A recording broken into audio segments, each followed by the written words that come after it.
It is 7:01 p.m. for November 21st, 2025. Stephanie, if you can call roll call, please. Leanna Sampson. Here.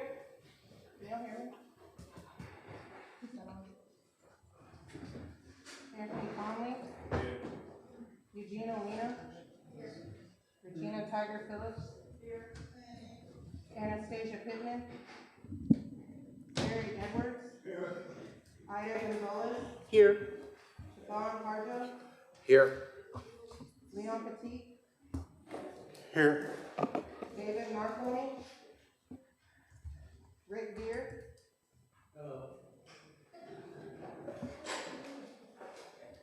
Patricia Kishkaton. Karen Fulbright. Ann Borba. Glenn Colonel. Timmy Bear. Thomas Yohala. Dustin Harjo. Alvina Coker. Terry Spencer. Tiffany Thunder. Here. Joshua Carpenter. Here. Joan Randazzo. Here. Oli Gunville. Present. Tommy Chepko. Here. Danita Harjo. Here. Willis Deatherage. Here. Monique Carpenter. Here. 25 present, 3 absent. Okay, with the count of 25 present and 3 absent, I declare we have a quorum. Okay. Representative Deatherage, would you mind opening with invocation?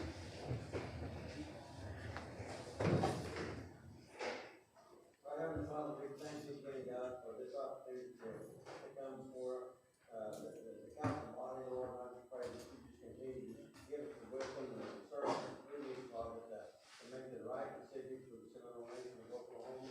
I thank you, God, for each and every person here. I ask you to continue to watch over us and save us as we travel back on the Lord. For those that are not here, maybe they're coming right now. I just pray that you just continue to be with them as well. I thank you for our leadership. I just pray, God, that you just continue to watch over them. I think that I see good things coming to the Seminole Nation, and it is long overdue. And I just thank you, God, and we give you the praise for any good that comes out. In Christ's name I pray. Amen. Amen. Mado?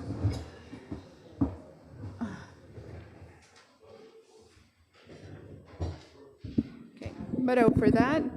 Now you put me in a bind and in a spot, Representative Deatherage. I'm just kidding. Okay, so we're going to go on to reading of the minutes of the last meeting.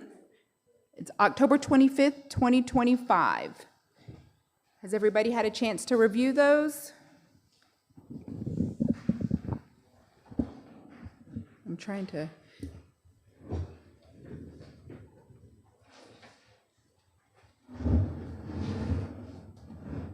Okay.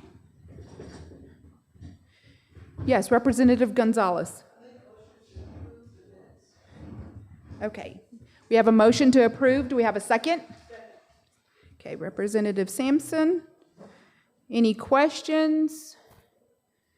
Any discussion? Okay, roll call.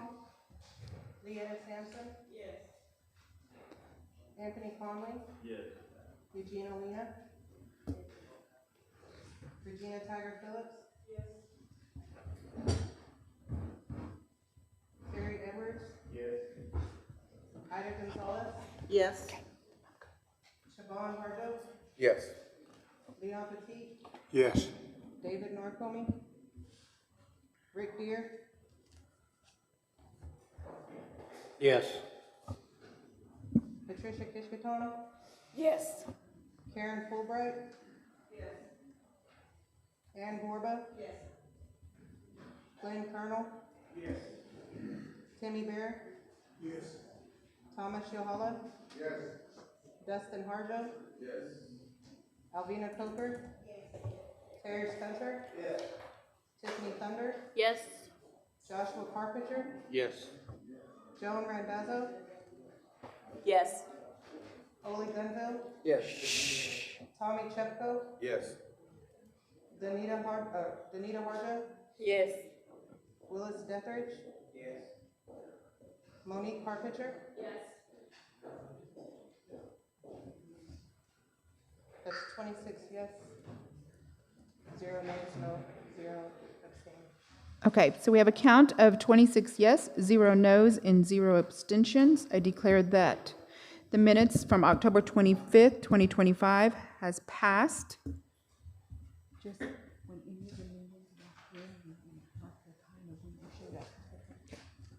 Okay. Sorry about that. I just wanted to let her know that anytime somebody shows up and they come in, that she needs to notate their time and that they're present. Yes, Representative? 26 yes, 0 no, and 0 abstentions. Okay. We have no unfinished business.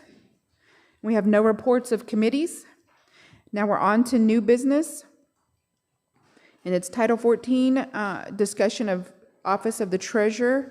I have asked for this to be an executive session so that it may disclose to council as to what occurred. Once they are aware of what's going on, they can relay that message on to the band chiefs. But from my perspective, I feel my council needs to know the information first before disseminating, because that's the best for me, is the clearest way that the information is actually going to be coming out is if you all were relaying it to the people and not somebody spreading it by rumor and getting calls first. So with that being said, if I can get a motion for executive session. A second? I have a question. Okay. Yes. How long is this executive session? Can we put a limit on it? And is that, that's all that's going to be discussed?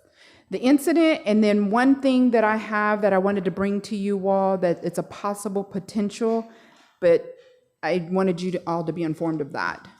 So just the two items, 10 minutes, depending on if your questions.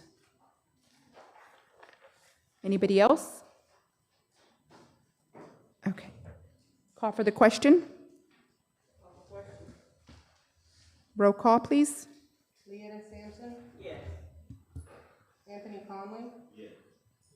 Eugenia Lena. Regina Tiger Phillips. Yes. Anastasia Pittman. Yes. Terry Edwards. Yes. Ida Gonzalez. Yes. Siobhan Harjo. Yes. Leon Petit. Yes. Rick Deere. Yes. Patricia Kishkaton. Yes. Karen Fulbright. Yes. Ann Borba. Yes. Glenn Colonel. Yes. Timmy Bear. Yes. Thomas Yohala. Yes. Dustin Harjo. Yes. Alvina Coker. Terry Spencer. Yes. Tiffany Thunders. Yes. Joshua Carpenter. Yes. Joan Randazzo. Yes. Ole Gunville. Yes. Tommy Chepko. Yes. Danita Harjo. Yes. Willis Dethridge. Yes. Monique Carpenter. Yes. 27 yeses, 0 no's, 0 abstentions. Okay, 27 yes, 0 no, 0 abstentions. I declare that measure has passed. Okay, Galley, 10, 15 minutes, if that. Meadow, remember, no microphones and no cell.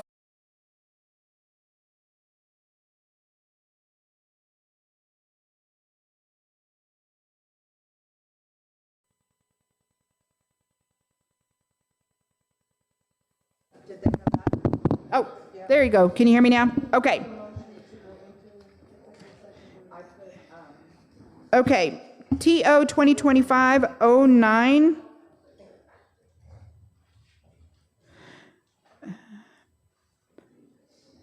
Okay, is a tribal ordinance of the Seminole Nation of Oklahoma amending Chapter 1, Title 14 of the Seminole Nation Code of Laws. I ask for a motion. Petit. And a second? And Pittman. Okay, so Representative Petit and Representative Pittman. Okay, this is brought up at the discretion of the council, how you can choose to not amend it. It's however you want to amend it. I'm leaving it up to you, what you want to do. I just brought it up because of the issue that we are running into. but it's you, tell me what you would like. Representative Harjo. Thank you, Madam Chair. It sounds like the issue is blood quantum, or trying to find a qualified person who is within the tribe. I mean, I feel like the most qualified should get the job. I mean, that's just how I would do my business. I don't care if someone's taking a job from my own mama. If she's not qualified as them, then that's just the way it should be. I don't know how everybody else feels in here. I'm all about employing Seminole tribal members, as long as they're qualified. But forcing someone into a position when they don't have the qualifications to do such is just not very smart.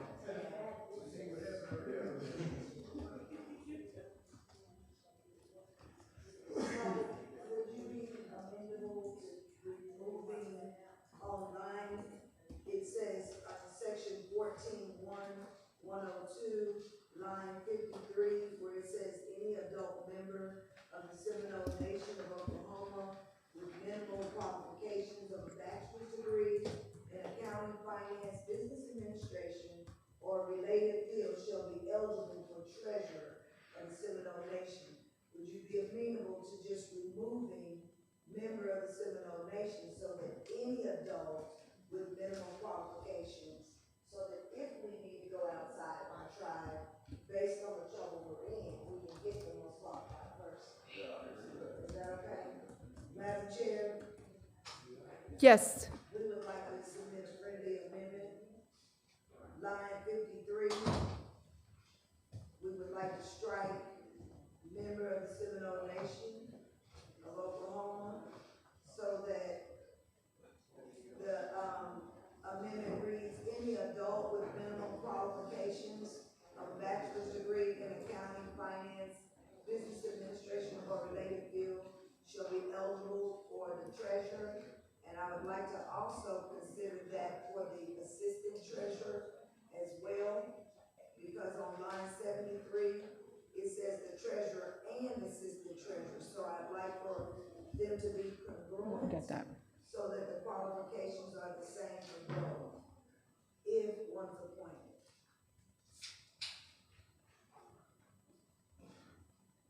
Did you get that? Okay. Representative Petite, do you accept that amendment? Yes, and I'd also like to comment on that also, that she's indicated as far as the requirements for the assistant treasurer, that is already covered in where they are to meet the same qualifications as the treasurer. So I would think that we're duplicating that in writing and making that paragraph longer by adding that sentence to it. It's already there. And that's what we had talked about too, was removing. In fact, we thought adult didn't even need to be in there, but that's okay. I mean, to have these other qualifications, they're most likely going to be an adult. Okay. But anyway, we can leave it there, but I'll accept her friendly amendment. Okay. Representative Yahola, and then Borba, and then Dethridge. Yeah, so my understanding is, they strike the language or amend the language, that's still gonna go through the HR process, where, it would come to of course, the GC court, to be confirmed, it's still gonna run, so any kind of, nomination or, treasurer that's to be considered, is still gonna come here for a vote. Yes, it's still, I can even, tell everybody this. yes, we run this position and anybody applies for it, and if it's somebody we say, okay, we feel like they're qualified, you all have the final say. Your bands, the people have the final say of who we appoint, yes. Okay. Yes, this is just when we run it, that people see it, that they know that they can qualify. Yeah. Representative Borba, and then Dethridge. Spell check on bachelor's, that needs to be corrected. Spell check on bachelors. Okay. Representative Dethridge? I'm not hearing you say that that we do not have, I think our population of Seminole Nation is somewhere around 20,000. Is that right? A little over 20,000. So we're saying tonight that out of 20,000 people, we can't find somebody, that will qualify within our nation. We're gonna have to go outside, our head chief, our Jeff, whoever, is that what we're doing now? If this is changed, what we also didn't do is run it. We can run it and then pick from there if they're qualified, even as what it stands. I'm just saying that I would like to leave it, as is and drop the blood quantum from a quarter, a Seminole tribal member. That's what I would like to see. But if y'all are gonna have it the other way, oh, no. Representative, Tiger. The Chiaha Band, we had discussed this, and we would like to see left in that the person has to be at least a quarter. A quarter, okay. A quarter and the qualifications stay as they are. I mean, not as they are, but to change. Okay. Representative Gonzalez, and then Bear, and then Harjo. You know, what I would like to know from the Attorney General is taking out the 1/4, how does that affect our Constitution? Because in our Constitution, to be an elected official, you have to be 1/4. That's why our secretary, our treasurer are considered elected positions, and this body is the only body that can terminate them. They have to be voted on by this body. So we are going against the Constitution. So I would say leave it in 1/4. Okay. So we're not going against our Constitution. And I always agree, like with Mr. Justin Harjo, we should always get the most qualified person, you know, but they have to go according to what we require too. Okay. So I don't want to just hire them because they're a member of our tribe. I hear you, I I don't know. want to take out the blood quantum either. I hear both sides of that. Representative Yahola, and then Spencer. I think currently, Okay, everybody. Chickasaw actually has someone that works at the treasurer. She's not even Chickasaw. She is Choctaw. She's been there 30 years, and look what Chickasaw are now. I'm just saying we gotta keep fishing in the same spot, we're not catching anything. Eventually we have to expand. Because we are sitting at a point where tribal members, as far as blood quantum is being diluted. We're losing as far as half, quarters, 3/4. I know it's rough. It's going to come eventually. We got to have the courage to take that step eventually. Thank you. Okay, Representative Spencer, and then Chupko, and then Carpenter. Well, obviously, this was discussed quite a bit at each band, and we probably concur with Representative Dethridge. We are concerned about the degree of blood, or at least a tribal member. I don't know, to me, it sounds like there hasn't been a really wide search other than names you've looked up. So that would be our concern. We'd like to maybe look at that first and see what happens. Okay. Representative Chupko, and then Carpenter. The names that you mentioned, I'd say no to everyone, all 4 of those names. But why can't we agree on native preference? I mean, that right there opens it up for, yeah. As long as you got a city ID. Yeah. That works. But they don't have any Johnny's in there. Representative Carpenter, and then Pittman, and then Bear. How does this parallel with our HR policy? Are we still native preference when it comes to HR policy with this as well? Or do we have to determine that if we approve this with an amendment, it has to be native preference? Or are we still, is it still abide by HR policy? We would still apply by the HR policy. Do what? Yeah, on this one, we'll have to follow this, whatever it says in here, though. If that passes the amendment of taking out, striking member of Seminole Nation of Oklahoma. And put it in as adult. Representative Bear, and then Pittman, I think. Did you say you knew somebody that had a job doing the same job, but they don't want to here because of the limitation over years? what we offer to pay and where they're at now, and there's been others that even just in general, throwing out names of even from members, they've checked with those people and they just don't want to come because of what we pay. And go ahead. We don't have the money, sorry.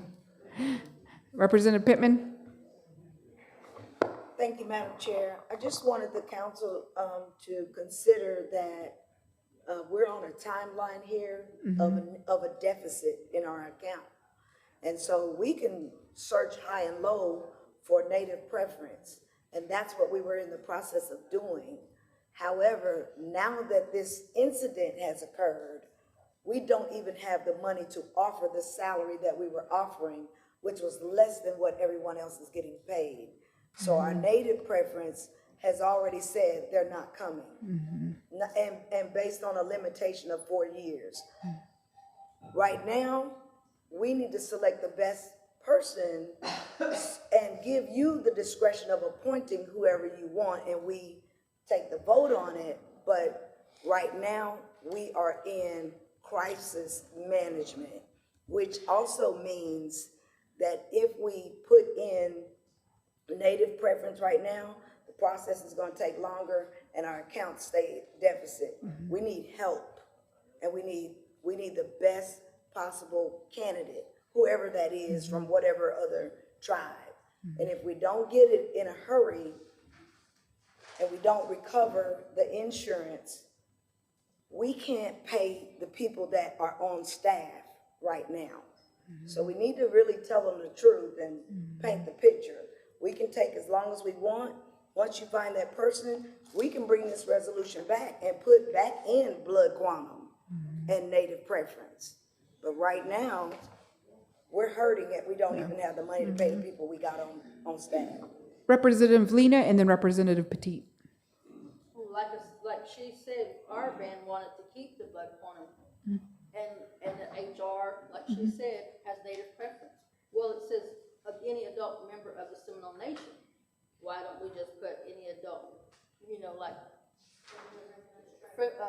or tribal member of, a federally recognized tribe, and that would leave that in there, because where are we gonna and keep the 1 quarter, because we need to. Surely like he said, surely we've got somebody out there qualified that went to school, so there's for this kind of, position. Surely out of all of them that we have in our tribal members, whether it be of the Seminole Nation or of another nation, why can't we just leave it at that and then, take out Seminole Nation or put Federally recognized tribe? Yes. Okay. We can't do amendment on top of amendment, can we? What? Can we do amendment on top of amendment? Well, probably if the second, there was a friendly amendment on the floor, and I don't know if the second accepted, the second. He made a did. friendly amendment. Yeah. Okay. Okay, so what we'll do is we'll take it, that's another good way to keep all that in line. We're gonna go ahead and take a vote. If you vote yes, it passes as taking out the 1/4 and having it as a Seminole, as an adult. Are we gonna do with native preference though? Well, we already had an amendment on the floor and accepted. Because that's what Representative Lena asked. Yes, I just wanted to make sure you weren't trying to take the vote inside executive session. Yeah. So I'm okay if you're okay. It's gonna limit you as to what you can find, but I'm okay. Hey, can we request everybody talking to their mic? So Representative Lena had mentioned and just now brought up that she would like it to say any member of a federally recognized tribe is what she would like to keep that native preference. That's what she asked, if that amendment can actually be changed to a member of a federally recognized tribe. So that means you all would have to accept that amendment to keep it at native preference. Chair, I'll go ahead and accept that. friendly amendment for that. Okay, so the amendment now is member of a federally recognized tribe. And remember, that person will still come to you for approval. Okay. Representative Petit? Chair, I had a question anyway. Would it be possible, and I'm gonna ask the Attorney General this question here, would it be possible for us to table this resolution or ordinance change right now and authorize the chair or chief, if we want to relate to that, to contract this labor out until we do the RFP and get some applicants in here so we can review if their qualifications meet what we need? Could we do that? And I can get it out Monday, and we can run it and see what we get, and I can issue those through the council portal to you. You want to do it that way? That's still going outside the 1/4? He's asking, we can table this and keep it as is, what it's written now in our laws.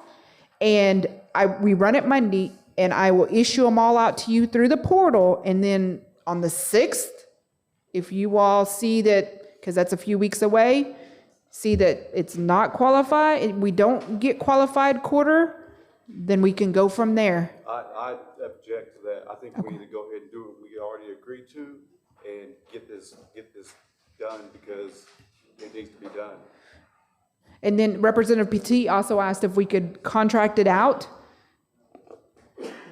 and work that way until we get somebody.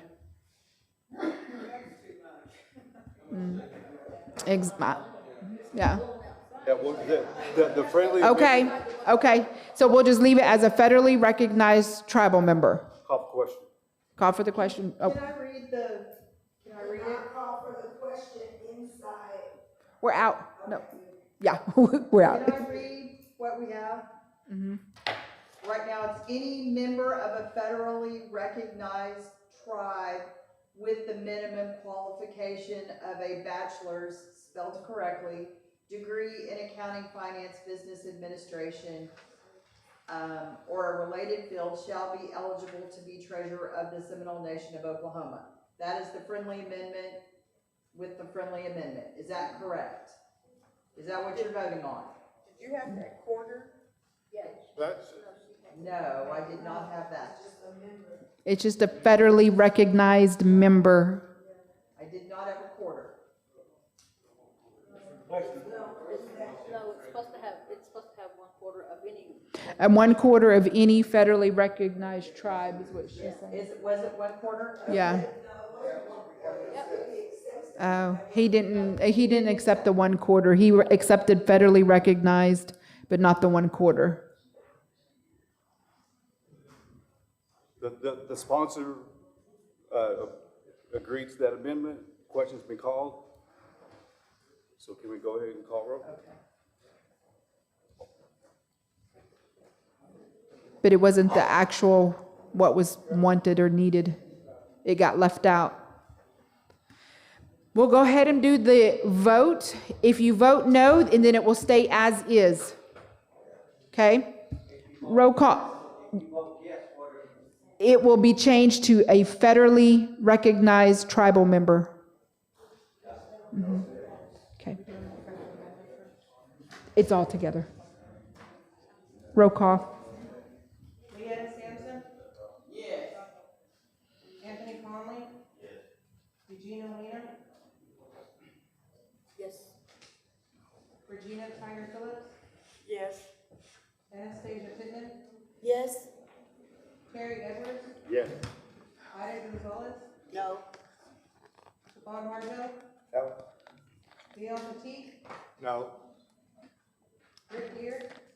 Yes. Anna Patricia Fishkito? Yes. Karen Fulbright? No. Ann Borba? No. Glenn Colonel? Yes. Timmy Bear? Yes. Thomas Yohala? Yes. Dustin Harjo? Yes. Alvina Coker? No. Terry Spencer? No. Tiffany Thunder? Yes. Joshua Carpenter? Yes. Joan Randazzo? No. Ole Gunzel, No. Tommy Chupko, Yes. Danita Harjo, Yes. Willis Deckard, Yes. Monique Carpenter, Yes. 18 yes, 9 no, 0 abstain. 18 yes, 9 0 0, or 9, 18 yes, 9 no, 0 abstentions. I declare that measure has passed. We'll get those ran, and then we'll still get issued out the applicants. Moving on to TO 2025-10, Representative Fulbright. Yes, I'd like to introduce tribal, TO 2025-10, a tribal ordinance of the Seminole Nation of Oklahoma amending Chapter 1 of Title 11, which there's correction of the Seminole Nation Code of Laws. The attorney, what was, It's chapter 7, I apologize for the oversight, chapter 7 of title 11. Chapter 7 of Title 11. Sorry. with that correction? Okay. We've, Sorry, you need a second? Are you going to go explain? ahead. Okay, now go ahead. We've had some, tribal members when they apply for leave for, bereavement and stuff. Is that the one I'm working on? I believe so. This is one, we didn't know what this was needed for, yes. You didn't know what it was needed for? No. Okay, you put it on the agenda, I figured you might know. There are some that, want to put, well, the HR director was wanting to put uncle. Sorry, I thought you was talking to me. Oh, sorry. I was talking to everybody. And get that changed in there on the ordinance. Okay, It's on the, so what I will support with what Representative Fulbright is saying, there was an email that was sent to, I do believe, HR had said there was some conflicting. Representative Fulbright had asked the AGs to put this on the agenda. I had been asked what it was for. I personally did not know, because everybody thought it was at will. I said I did not know if it was at will or what was going on. So does say at will? See, and I didn't know any. I'm sorry, I have that bill on the agenda also. Okay. This is on the funeral leave. Okay. This is to make section A and section B consistent. Yes. A Okay. has aunts and uncles and B did not. Okay. It was basically a Scrivener error at the time it was done, but because it was so long ago, we thought it should come on as an ordinance amendment. It's really just a cleanup item. I'm sorry, that wasn't clear. Yes, no, okay, I'm confused. Yes, that's right. So we've had some members who had some family pass, and according to our personnel policies, they did not qualify for bereavement because it did not have aunt and uncles. And as you know, our traditional homes are made up of our extended families, and we just don't have mom and dad and that's it, or brother and sister. We have our aunties and our uncles that are also our parents that raised us. We have brothers and sisters who raised us. We might be our great-grandparents or in-laws. It was restricted to just mom and dad and siblings. And so we went ahead and approved their bereavement because, again, as our homes are made up of, these are still mom and dad.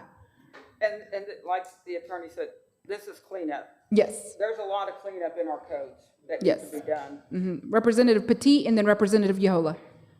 Chair, our band actually would ask for a friendly amendment to end this Part B that you have there where she has underlined it, that will be added, aunts and uncles, that even this decision to allow that to happen be directly related to, like, let their immediate supervisor make that decision. Because as we've said, so many of our children or our members have been raised or have those that have raised them, and we don't have a problem with at least having them, but let's not just start picking up aunts and uncles so you'll take a day off. Let that immediate supervisor, who will probably know that employee and a lot of their family, let them make that decision. And I'd ask for a friendly amendment to add that language in. You accept that friendly amendment? Go Well, and here's the reason why I know I was asked. I am making them follow the policy. I did not realize it read like that until the supervisor asked me and said, it doesn't. So I pulled it out of my drawer and I said, oh, it don't. But I know what our home lives consist of. We're approving it. And so that's the reason why it was asked to go ahead and be changed, because according to the policy, they could not. And so I'm enforcing policy. If our policies aren't reflecting or not, they're coming and asking, is this okay? Can we do this? And we are doing our research and looking into it, and then we approve or not approve. And so this is one, that's why it's being cleaned up the way it is. So, I mean, we can do that if you want to. We can add that or per the supervisor, but I also understand what you mean. Not here. I do know people who abused adoption and whatnot and never were at work. So it can be the call of the supervisor as long as the supervisor can stand their ground and know who family is. Well, we just felt like they would be more knowledgeable of that person's family. No, they don't. Than you or I, because we don't know these people's, their background and stuff. But that person that is their direct supervisor most likely know who they are and what relation that person is, that they're actually an aunt or uncle, immediate aunt or uncle. So that's the only reason I asked. Yeah. Okay. And some will, but as Representative Lena said, some won't, just because it could be just they're not that close, or they're new and coming in. So it's up to you if you want to accept that, or we could just change it. That's what he's asking, if you will. Let's just change it for now. Okay. And I think you're on top of things in there, as far as approving and disapproving and abusing. Somebody doesn't have 10 grandmas that they're going to, the grandma died 10 times, I think you can just take it like this. So I'm not going to accept it. Okay. Sorry, she's not accepting. Representative Spencer, Yehola, did you also have your hand up? No? Okay. Representative Spencer? It'll turn red. It'll turn red. Are you still leaving in the blood relations on there, on that section A? Are you keeping that? Am I keeping the blood relation? Yeah. I'm not changing anything except that aunts and uncles. Because you have in-laws in section B, and in-laws are not blood relation. To me, a better way would be to add immediate family instead of blood relations, and then add the in-law in section A, and that would make it both ways. I mean, that's just my suggestion. It's a friendly amendment. It says unless defined as step relation. I know in some HR policies it will have immediate family listed as mom, dad, brother, sister, grandparents, aunts and uncles, and in-laws, and then steps because they are raised. So I know in some that it states all that. So are you asking for, and I think if it's in there, it stays in there. It's just she's adding aunts and uncles. Yeah. Nothing's being changed, but just adding in the aunt and uncles. So what about the in-laws? They're already in it, correct? Are they already in it?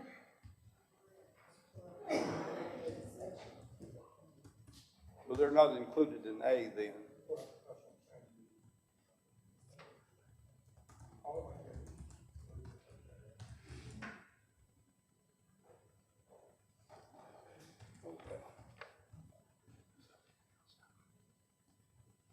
Are they in there now? B is much more broad than A. It says immediate family without a comment. It says spouse. I guess I was reading that differently, but I did not notice. All I noticed was aunts and uncles was missing from B. I mean, I think Representative Fulbright is correct. This needs cleanup. Yes. But for the immediate problem, if we could just go ahead and add aunts and uncles, it would make it more consistent. But I didn't notice that blood relations was used in one and immediate family was used in the other. So that's inconsistent also. Yeah, that was the whole purpose of getting some of this stuff cleaned up in HR and the policies and codes. We can approve it how it is now, and then, as you said, address it later if we needed to. We're going right now, we look into those and their supervisor is doing that. It just because the aunt and uncles is what got everybody. Anybody else? Call for the question? Roll call? Leah Sampson. Yes. Anthony Conlon. Yes. Eugene Olina.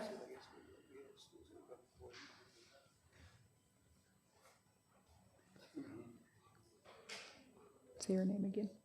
Eugene Olina. Yes. Regina Tiger Phillips. Yes. Anastasia Pittman. Yes. Terry Edwards. Yes. Ida Gonzalez. Yes. Juan Martel. Yes. Leon Petit. No. Rick Deer. No. Patricia Kiscoton. Karen Fulbright. Yes. Ann Borba. Yes. Glenn Colonel. Yes. Timmy Bear. Yes. Thomas Yohala. Yes. Dustin Harjo. Yes. Alvina Coker. Yes. Terry Spencer. Yes. Tiffany Thunder. Yes. Joshua Carpenter. Yes. Joan Randazzo. Yes. Ole Gunville. Yes. Tommy Chepko. Yes. Danita Harjo. Yes. Willis Dethridge. Yes. Monique Parkitcher. Yes. 24 yes, 3 no, no abstain.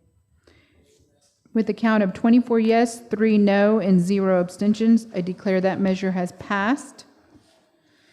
Okay, we're going on to TR 2025-128. Tribal resolution of the General Council of the Seminole Nation of Oklahoma approving the budget for Older Americans Program and incorporations of said budget in the FY 2026 comprehensive budget and authorizing appropriations, and move adoption and ask for a second. Okay, we have a motion and a second, and we do have the director here present. If you all have any questions. Yes, please. We had some changes and we'd like Okay. to come on up. Jalen? Yes, Mr. Jones.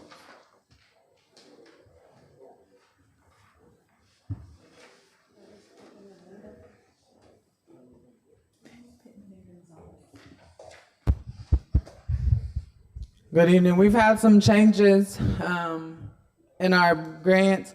So starting January 1st, there's going to be a freeze on the Oklahoma Healthcare Authority fund. So this $100,000 will go on a freeze on the 1st of January. So we really, if it passes, we have until December 31st to turn in all invoices with like a 30-day, what did he call it? Like a grace period to turn in all those invoices. What is going to happen is we are going to have to pull from the administrative assistant. So I am going to have to do a budget mod over 10% to get that money out of salary and wages and fringe for that position to get this money spent down. We do have 43,000 already in invoices. We were told that, if you remember, I presented it to you that we needed the money spent down from year 1.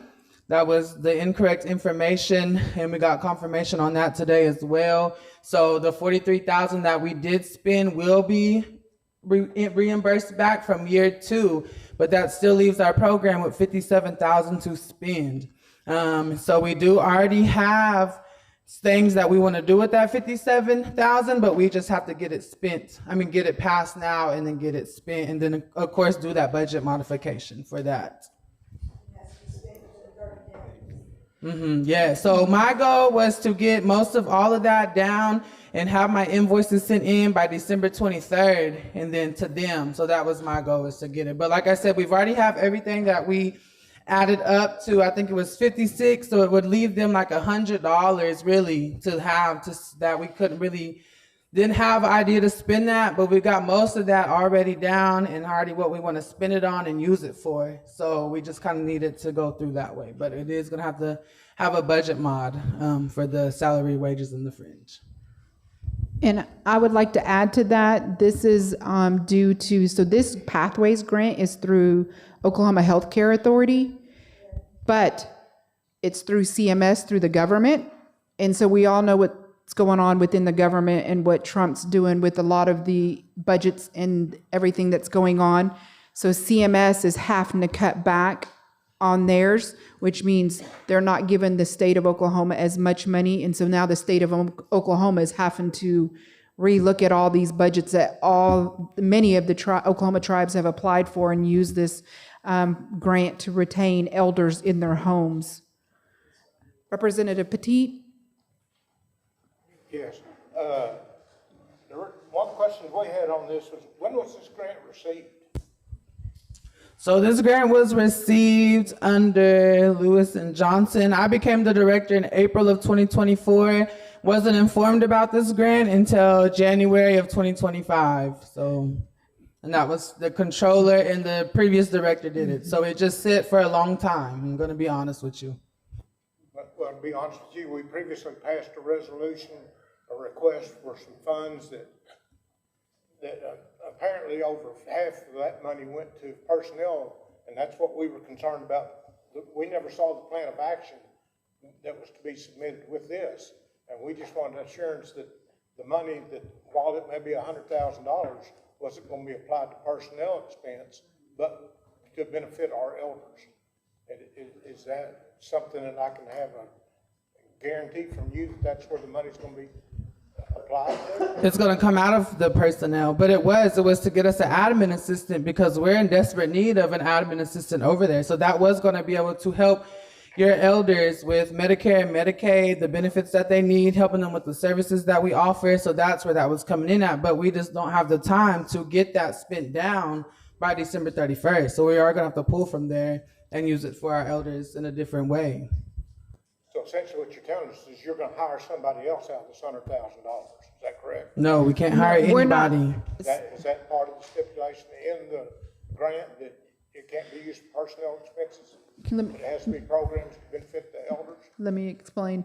So we were going to hire somebody. The reason, and I know this grant because we had the same one. I helped obtain this one at Blackhawk with Sac and Fox. We actually employed 3 to 5 people in that program.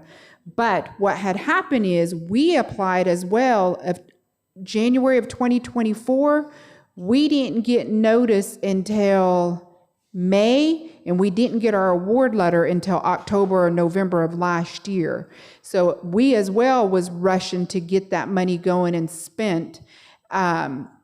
And so from there, now the state, I actually met, so when I got back at 3 p.m., I pulled over on the road, did a Teams meeting with Johnny Johnson, who's over Oklahoma Healthcare Authority of the Pathways.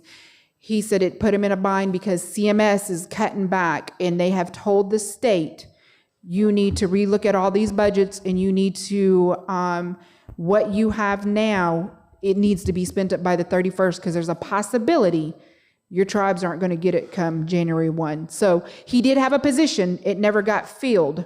We don't have nobody in there. So, which is thankfully, because at Blackhawk, there's 3 or 4 that's going to have to find jobs because they were carried on this grant. Here, we had nobody on it. So he's going to pull the mod. He's going to pull the money from the salary to put it into the program so he can get what he needs for elders. So there's not going to be a person whatsoever. And Johnny made that clear today to not hire anybody in that position, to keep it on hold. He said, because we don't think salaries are going to be a lot. He said, there's a lot CMS is going to cut back. He said they will not know for a couple of weeks when they have that meeting as to what exactly is going to be allowed. And there's a possibility there'll be a big reduction in what tribes get if they get it. So we may not even have this after next year, January. Thank you. Mm-hmm. I will say we have tried to do home improvements, but one thing we have to be careful of is HIPAA violation.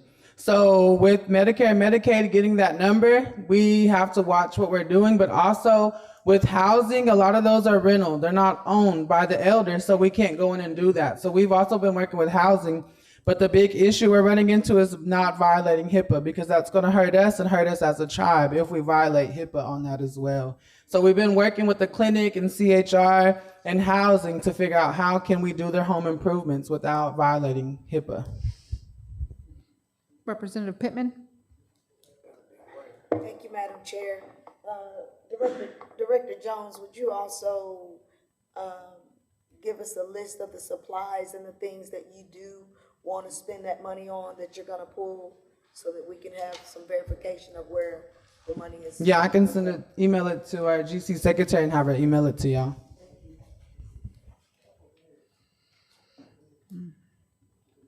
Representative Gonzalez, sorry.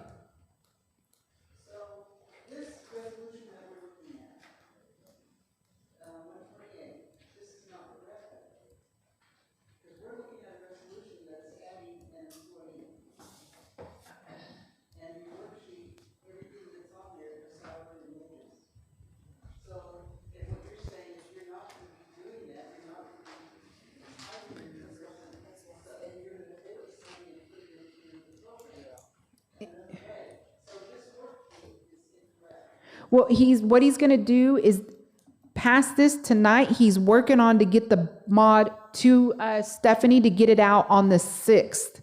So that way it will pull this mod. It'll be of this. But also, so what happens to this funding if we don't move it from personnel? Explain what happens if we don't pass this today. What portion of this funding do we lose because we can't spend it?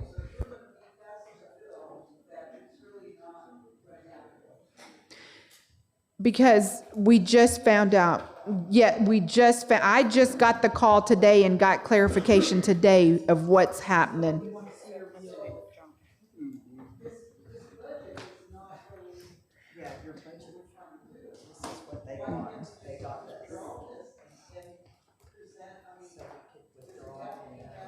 That's what she just said. We can withdraw and put it on for the 6th.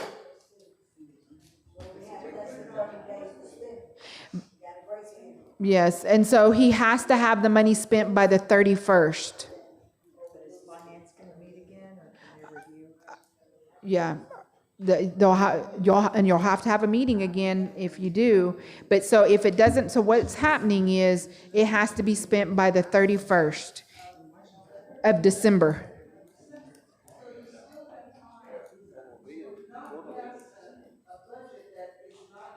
Mm-hmm.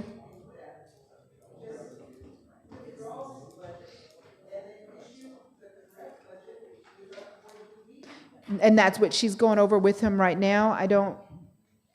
Because that's what I had asked as well.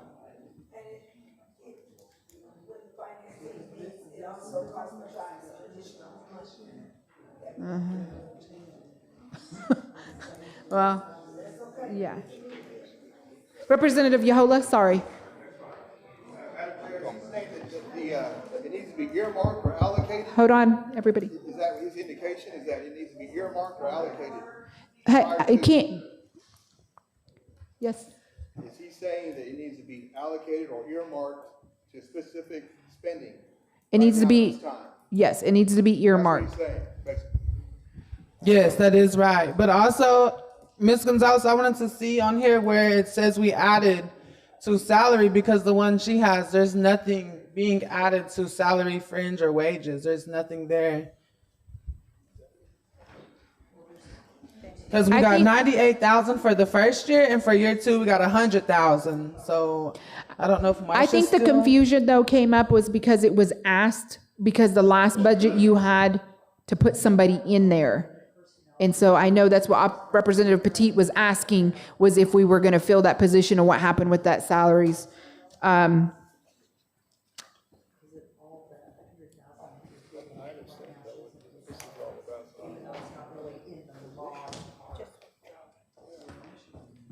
See, is the budget officer here? Marcia? No? Okay, so that's, our budget officer, I think, prepared it wrong, is what they're looking at. So we can, you want to withdraw and bring it on the quarterly? Oh. Meadow?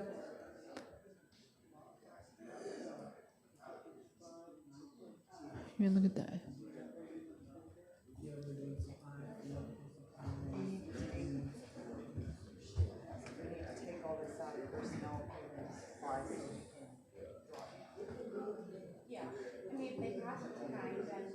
You want to tell him?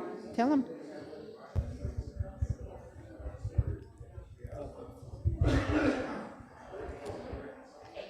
Point of order. I would just wanted to say that if you guys pass it tonight, we can do a budget mod. And it will only have to, I mean, it won't have to come back to council. It'll only have to be approved by the finance committee. Because it's under, I mean, it's not increasing salaries. That's, yeah, it's decreasing. This is what I understand it to be. It's $55,914, which is the total of personnel and fringe benefits. He wants to eliminate that money, zero that out, and move it down into the bottom half of the budget and supplies, which is medical supplies, and what else? Yeah, medical supplies. We was told today we could get a laptop to do their health view, so that's Unicare. So things like that is kind of where that $5,000 would go into. Getting a desk, we have that COVID response room, so they would go in there as well to help block that off. So a chair, he said we can get a couple office chairs, you know, for a waiting area. So my suggestion to the council tonight is to modify this budget on the floor and take it out, the salaries and line items, and move it to the line items that Jalen wants. That way there's no budget mod to come back. You've taken care of this, and he has permission to spend the budget. That's just my suggestion.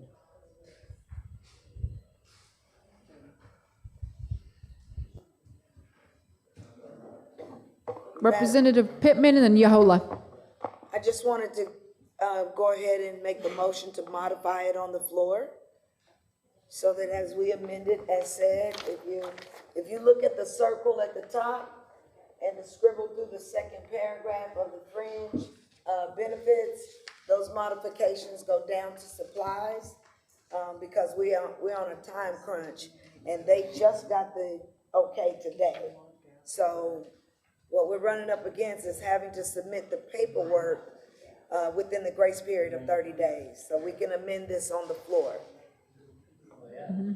Okay. Representative Yahola. Basically, we're just going to go ahead and commit this funds to another line item, basically. So it doesn't fall through to break it back here. The salary at 10%. Right? So right now, just read it off. Okay. The next time, and we only have 30 days.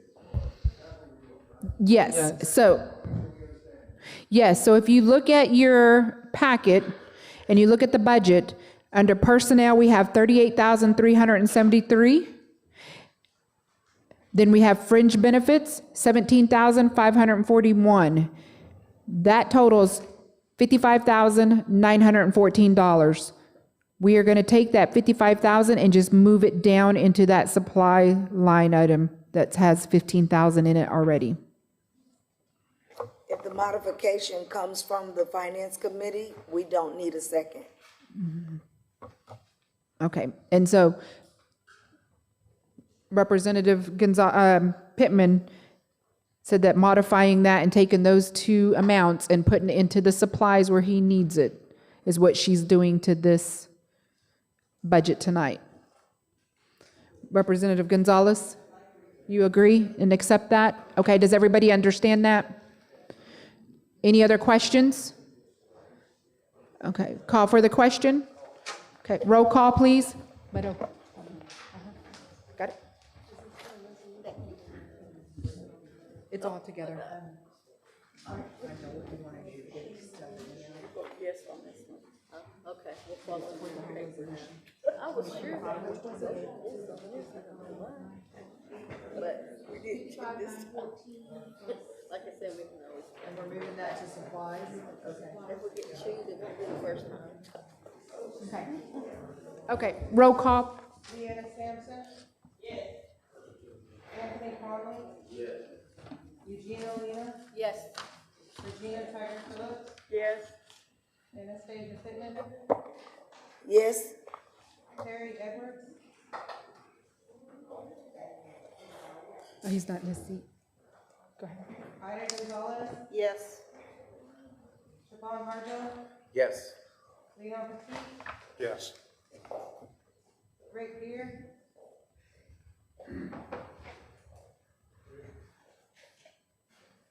Yes. Patricia Fishicone? Yes. Karen Fulbright? Yes. Ann Borba? Yes. Glenn Colonel? Yes. Kenny Garrett? Yes. Thomas Shahola? Yes. Dustin Harjo? Yes. Alvina Coker? Terry Spencer? Yes. Tiffany Thunder? Yes. Joshua Carpenter? Yes. Joan Randazzo? Yes. Ole Gunbo? Yes. Tommy Chupko? Yes. Danita Harjo? Yes. Willis Dettridge? Yes. Monique Carpenter? Yes. 26 yes, 0 no, 0 abstentions.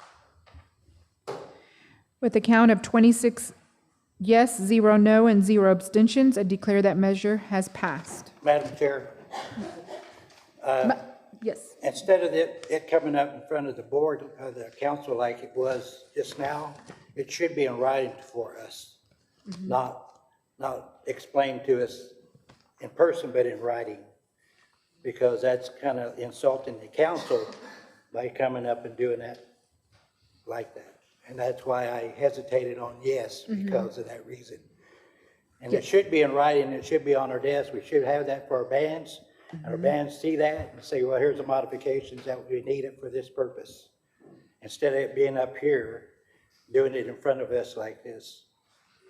Yes, I understand what you're saying, and I hear that's one thing that we was working on, and I was telling him, and that's what I had jumped on the meeting at 3 to find out for sure if we needed to get it done, if it had to be today, because I just was told as well. And don't let it happen again.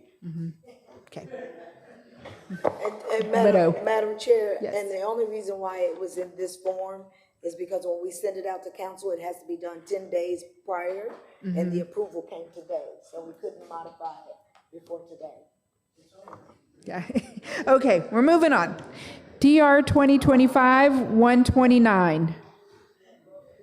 TR 2025-129, a tribal resolution of the Seminole Nation of Oklahoma, correcting the DHHS childcare budget and incorporation of said budget modification in the fiscal year 2026 comprehensive budget and authorizing a correction.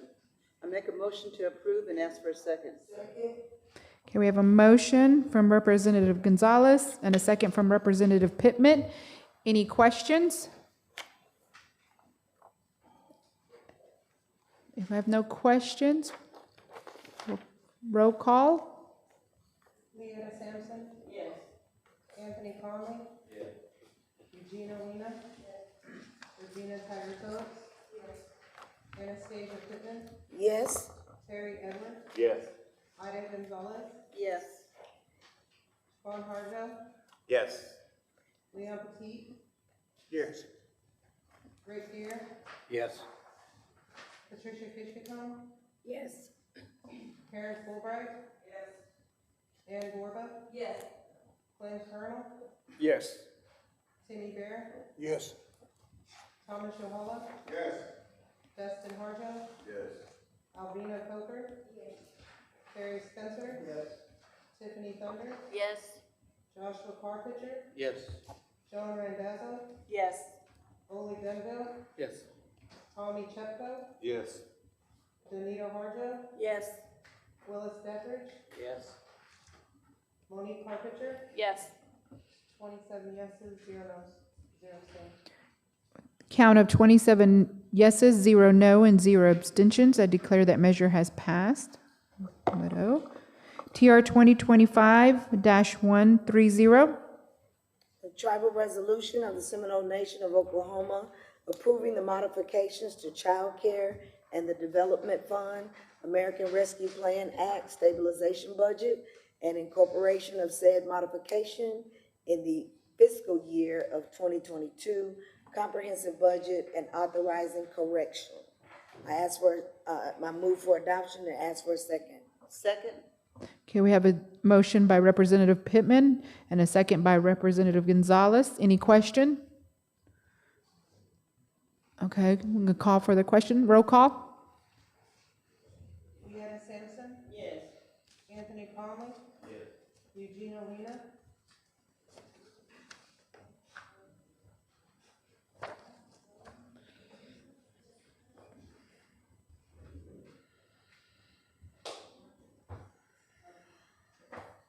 Yes. Regina Tiger Phillips? Yes. Anastasia Pittman? Yes? Terry Edwards? Yes. Ida Gonzalez? Yes. Vaughn Harjo? Yes. Leon Petit? Abstain. Greg Gear? Yes. Patricia Fishkaton? Yes. Karen Fulbright? Yes. Ann Borba? Yes. Glenn Colonel? Yes. Kenny Barrett? Yes. Thomas Shalala? Yes. Dustin Harjo? Yes. Alvina Coker? Terry Spencer? Yes. Tiffany Thunder? Yes. Joshua Carpenter? Yes. Joan Randazzo? Yes. Ole Denville? Yes. Tommy Chepko? Yes.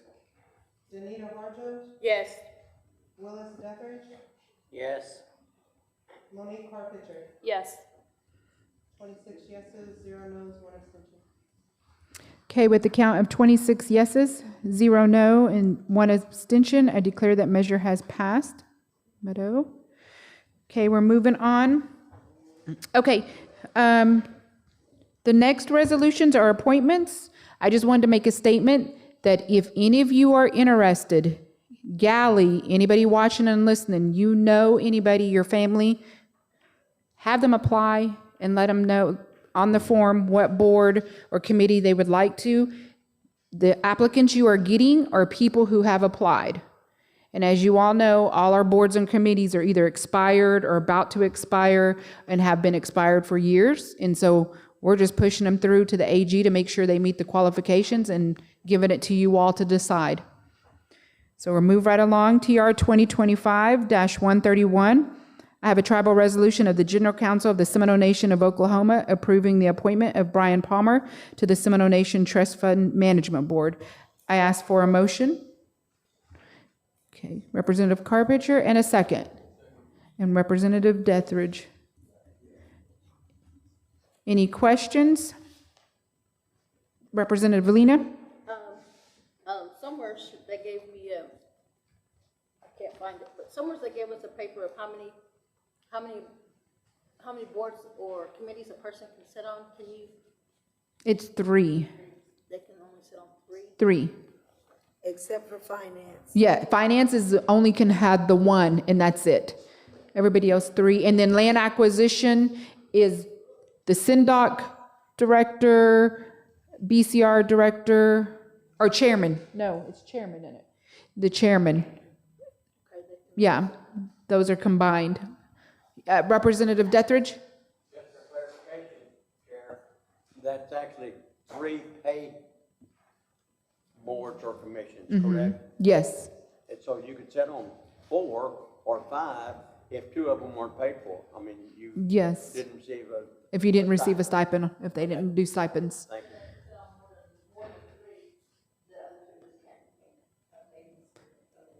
I don't think they can be getting stipends at all. Like that board can't be getting paid, or they have to decline the payment. If they chose not to receive them. Yeah, then he said decline the payment. Is that correct? I'm not sure, I don't know. I've never known of anybody being approved to be on anything more than 3 because of that reason. So if they decline it, I don't know. Does anybody know if anybody's been on more and they've declined? I think everybody's held them, even the past terms have held everybody to 3 or the 1. Representative Carpenter? I would like to call Brian Palmer to the floor, please. Okay, is Brian Palmer in the galley somewhere? Representative Chupko? Can I ask for a 5-minute time limit? Yes. Thank you. And I will set my alarm because I didn't do 10-minute executive session. Okay. Mr. Palmer, can you, oh, sorry. I was just going to say, there's a microphone behind you. Good evening. Mr. Palmer, can you tell us why you took an interest in being on this board? Historically, it's difficult to get these boards and committees filled as an administrator. With my background and understanding within trust fund management and some of the other areas, I felt like it would be one way to continue serving the nation.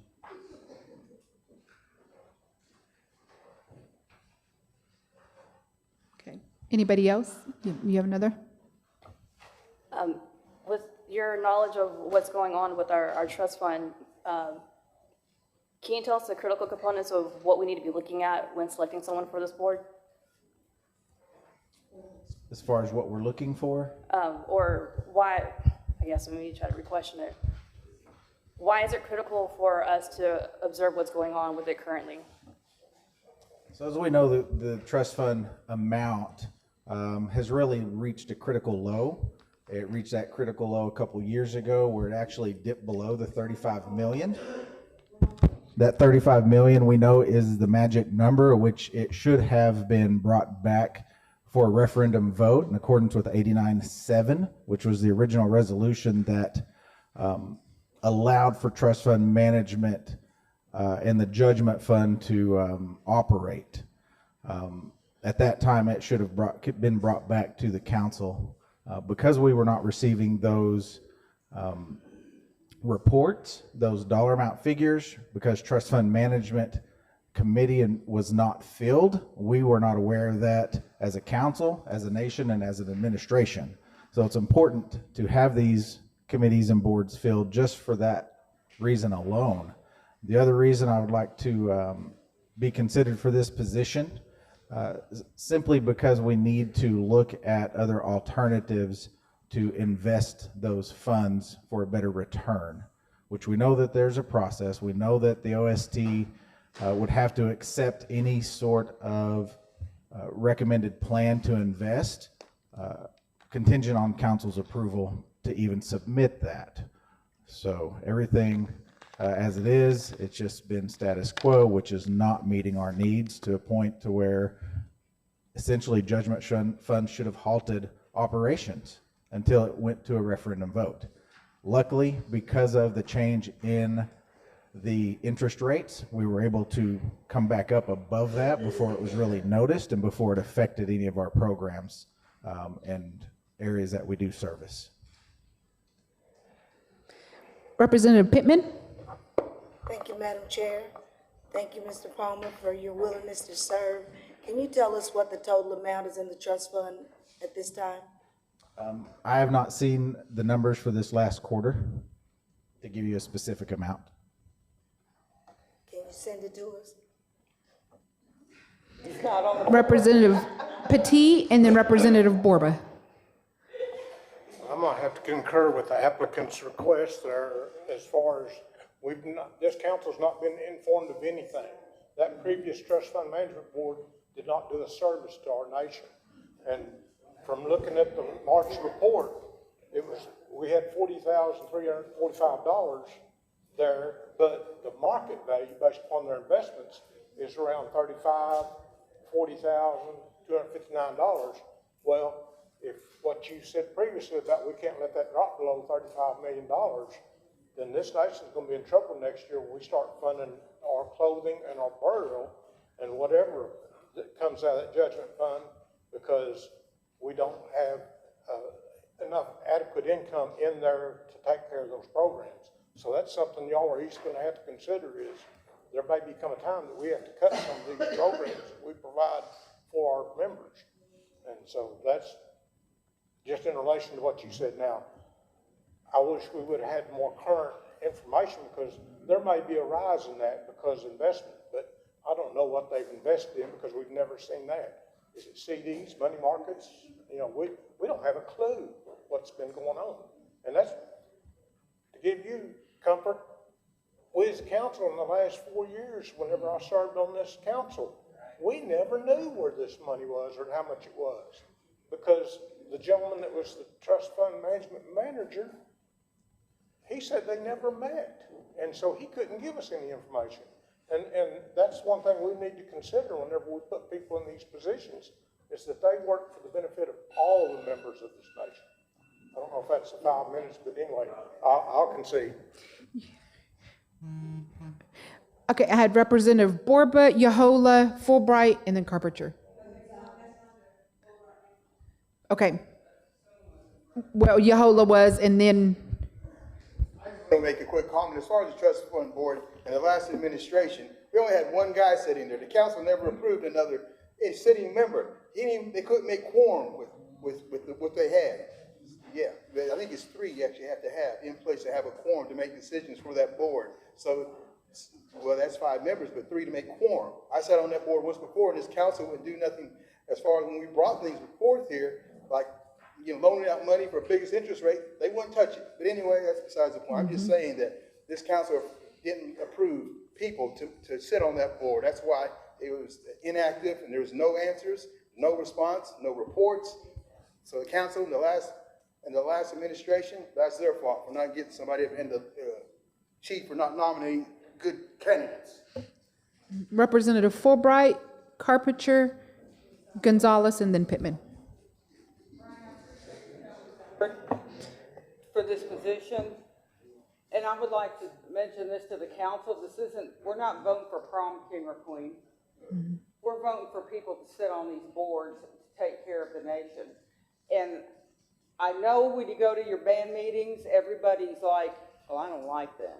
I don't, you know, you got issues personally, not what they can do. I mean, it's always been that way, if they're popular or not, or, you know, whatever.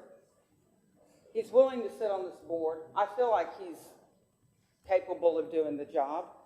And some of these other people that are coming forward to sit on these boards. But I know for a fact, in these meetings, band meetings, if you don't like them, you're not going to put them in.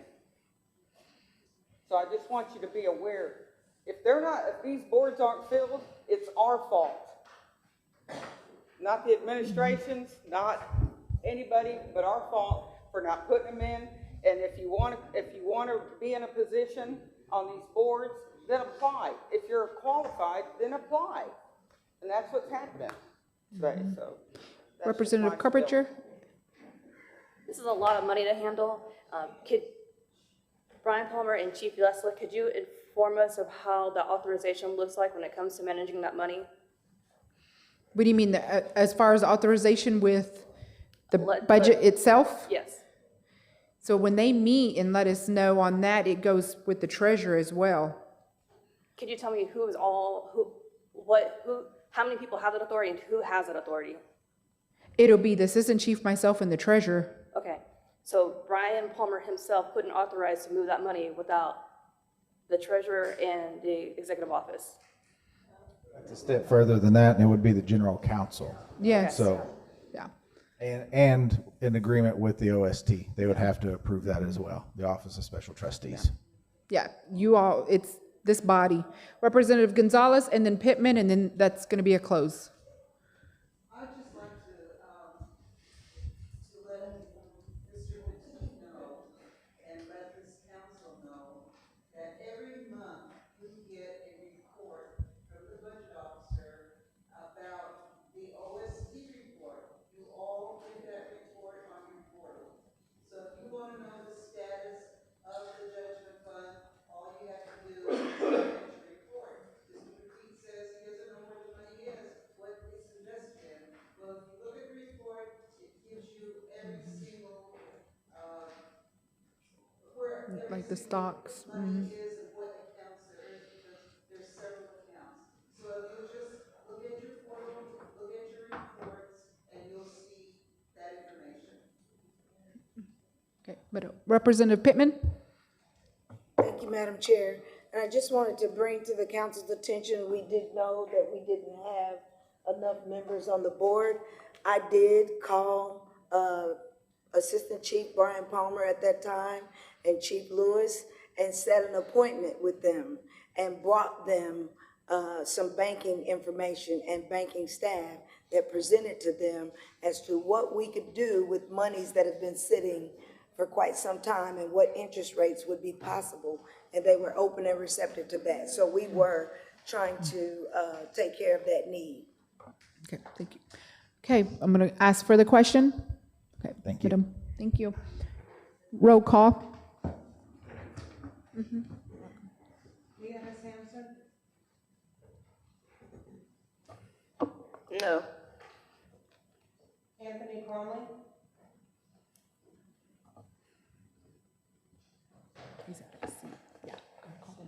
Eugene Alina, No. Regina Tiger Phillips, No. Anastasia Pittman, Yes? Terry Edwards, But yes. Yes, yes or no? No. Siobhan Harjo, No. Leon Petit, No. Greg Deere, No. Patricia Kishikon, No. Karen Fulbright, Yes. Ann Borba, Yes. Glenn Colonel, Yes. Cindy Bear, No. Thomas Yohala, No. Dustin Harjo, No. Alvina Coker, Terry Spencer, Tiffany Thunder, Yes. Joshua Carpenter, Yes. Joan Randazzo, No. Ole Gunville, No. Tommy Chupko, No. Danita Harjo, No. Willis Guthridge, Yes. Monique Carpenter, Yes. 9 yes, 17 no, no abstentions. With a count of 9 yes, 17 no, and 0 abstentions, I declare that measure has failed. Moving on to TR 2025-132, a tribal resolution of the General Council of the Seminole Nation of Oklahoma approving the appointment of Cyrus Alexander Raby to the Seminole Nation Trust Fund Management Board. I ask for a motion and I need a motion. Motion. Thank you, Representative Chupko. A second? Representative Carpenter? And I do see him out in the audience, if you'd like for him to come to the floor. Mr. Raby, if you don't mind, come on up.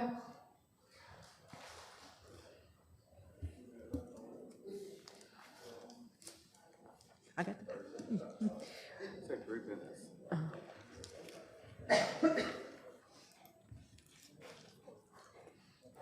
Good evening. Sorry, but due to time constraints, we're going to do 3 minutes. Okay. Go ahead, introduce yourself. I think you got to hold it close and hold it close. No, push it up again.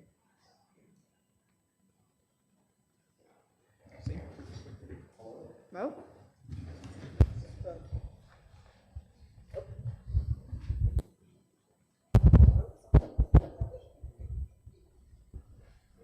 And stay. My name is Alex Rabier. It's a pleasure to be here. Here to answer any questions you may have. Any questions? You want to go ahead and tell us a little bit about yourself real quick? Currently, I'm employed with Walmart, the world's retail giant. They're one of the best teachers when it comes to business. They've also paid for my college education. I received a business degree from the University of Massachusetts Global. I'm great with numbers. I'm great with motivating people. This is a completely new experience to me, which I think is advantageous to all of you. I'd be honored to serve my people on this board. Okay. No questions? Okay. All right, Mado.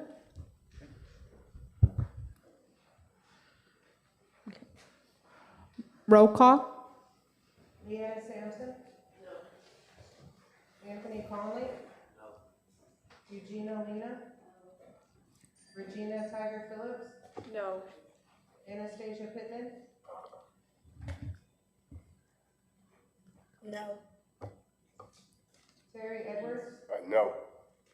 Ida Gonzalez? No. Juan Marjo? No. Leon Petit? No. Rick Deer?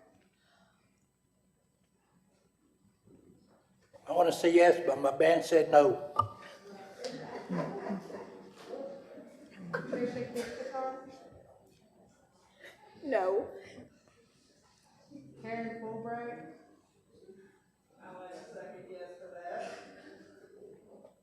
Yes. She said yes. Ann Borba? Yes. Glenn Colonel? Yes. Timmy Bear? Yes. Thomas Yohala? Yes. Dustin Harjo? Yes. Alvina Coker? Terry Spencer? Tiffany Thunder? No. Joshua Carpenter? No. Joan Randazzo? No. Ole Denville? No. Tommy Shupko? No. Danita Harjo? No. Willis Dethridge? No. Monique Carpenter? No. 6 yes, 21 no, 0 abstentions. Okay, with the count of 6 yes, 21 no, and 0 abstentions, I declare that measure has failed. Moving on to TR 2025-133, a tribal resolution of the General Council of the Seminole Nation of Oklahoma approving the appointment of Ann J. Borba to the Seminole Nation of Oklahoma Early Childhood Committee. I ask for a motion. Okay, Karen, and Meadow. So I have Representative Fulbright made the motion, and Representative Lena second. Any questions? Representative Petit. Chair Arban looked back at the minutes and also the voting on the agenda of the last meeting that we had under TR 2025-125, and it had a motion to approve which failed by a vote of 12 yes, 14 no, and 0 abstentions. And because we had previously approved the minutes of that meeting, we just didn't think we needed to set a precedence of bringing one back again, because there's no material change other than the language, which went from reappointment to appointment on this and the expiration date. Mm-hmm. And I'd just like an explanation, because we don't want to set a precedence of doing this each time when the council votes that it's brought back. Mm-hmm. Because one of the things that we mentioned in our meeting was, if there was an objection to the vote, that should have been made that night before we adjourned that or went to the next resolution for a vote. Yes, I hear what you're saying. Representative Borba, she'll come up here and I'll get with the AG, but I understand what you're saying. I agree. It was my understanding that there was no backup information for the last resolution, and that we are now trying to follow having the application and the resume and everything in the packet before you vote. And so that was my understanding that was why this resolution was brought back, because it now has backup information. And you have to have. But you are the council, if you want to make a, If such a band would like to make a motion that this be withdrawn, because it's already been voted on. Second. We can't do that as far, because we already have a motion on the floor, right? But if it's an objection, we can go to the vote. right, there's a motion on the floor and there's a second. And if you're objecting to that, then we can take that to a vote. I'll object to the motion. Representative Borba, if you want to explain real quick. Yes. This position has to be filled by a person who sits on the general council. There's usually 5 positions that are open, but right now only 2 are filled. So we don't even have enough members right now to make a quorum. I have a master's degree in education, and I don't think you can get any more qualified than that. So I appreciate your support, those who have supported me. I do appreciate it, but we just, we need to fill these boards with qualified people. Like Karen said, it's not a popularity contest, it's who can be the most qualified person to fill these boards. So, Mado. Mado. Okay, we have an objection on the floor, so we're going to have to take this to a vote. We are voting on the objection. So we're voting to not have this on the agenda. So if they vote yes, it will not be on the agenda, right? If they vote in favor of the objection. I'm trying to look in Title 16, but yes. Okay. So if you, Under Robert's rules. under Robert's Rules of Order, if you vote in favor of Petit's objection, then it fails and it will be withdrawn. You have to vote in favor of his objection. He objected. He didn't, there was not in a second, it was an objection.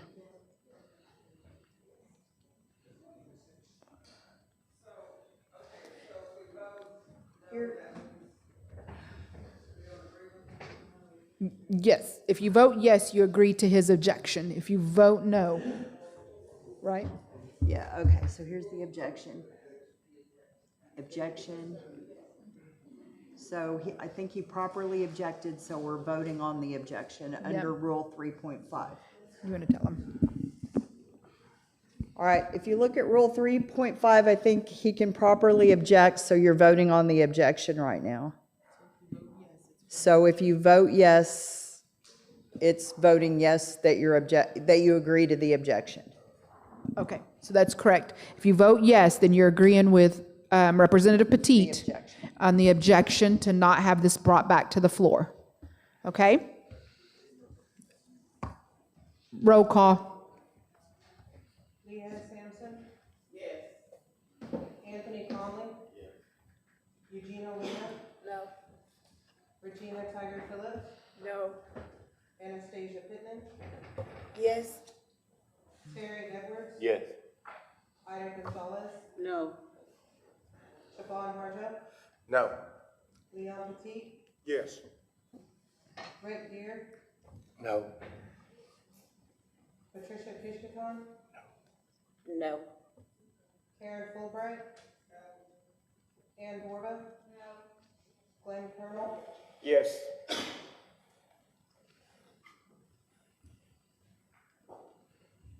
Timmy Bear? Yes. Thomas Yohala? No. Dustin Harjo? Alvina Coker? Terry Scuzzer? No. Tiffany Thunder? No. Joshua Carpenter? No. Joan Randazzo? Yes. Ole Benville? Yes. Tommy Chupko? Yes. Danita Harjo? Yes. Willis Deckard? No. Monique Carpenter? No. 11 yeses, 15 noes, 1 abstention. Okay, with a count of 11 yeses, 15 noes, and 1 abstention, I declare the objection has failed. So we're going back to the original measure. Now you're voting to reappoint Ann Borba. Call for the question. Leanna Sampson? No. Anthony Conley? No. Eugene Olina? Regina Tiger Phillips? Yes.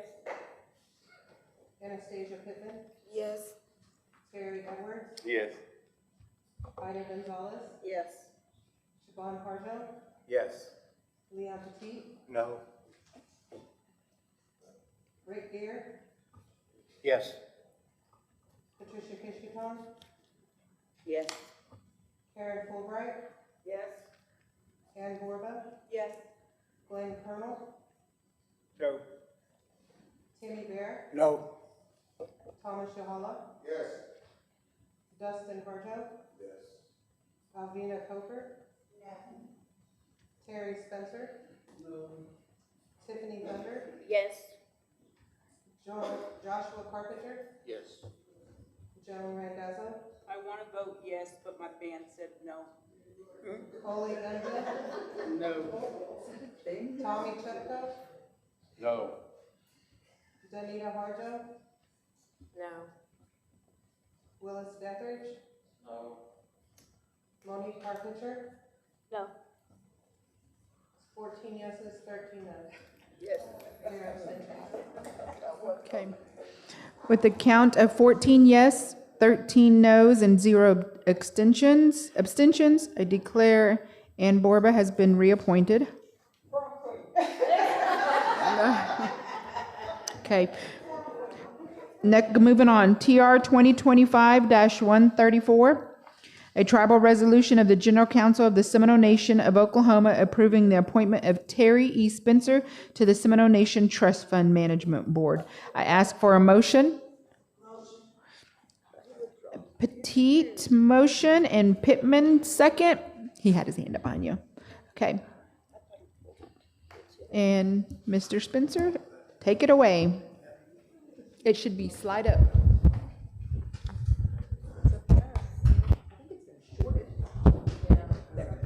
Because it's up, but it just. First of all, let me say, as you can tell, I've been around longer than most of you. But it took many years and many people, who most of them are gone, to get us this judgment fund. And it was approved for $40 million. And I served on the trust fund board back in 05 to 09. And we took that serious about keeping it up to 40 million, or it might have been 39 anyway. We felt like that's what we had to do.